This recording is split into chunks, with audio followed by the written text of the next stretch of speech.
Kuya Eman, anong pag-uusapan natin? Ba't kailangan pa nating lumabas? Marlene, linawin mo nga sa akin. Si Dean, yung ex ng ate mo, nandito siya sa Pilipinas. Tama ba? Di ba? Nandito siya? Kuya, bakit mo naman binring up yan ngayon? Magkasama sila sa opisina nung Dean na yon, di ba? Ay, natulas ka na sa akin dati. Nagpalusot ka lang. Magkasama sila dun sa dati niya pinagtatrabuhan, tama ba? Kita mo na. Eh, kahit hindi ka magsalita eh. Kita ko na yung sagot sa mukha mo. Huwag mo nang pagtakpan yung ate mo.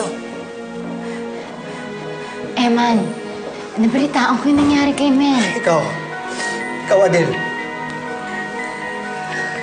Kasama niyo ni Mel, si Dean Montenegro dun sa opisina niyo, di ba? Yun totoo! Kasama niyo yung hayop na Dean Montenegro niyo sa opisina, di ba? Yes. Kuya, si Dean ba? Siya ba yung sinasabi mo kasama natin mo nung maaksidente sila? May relasyon ba sila?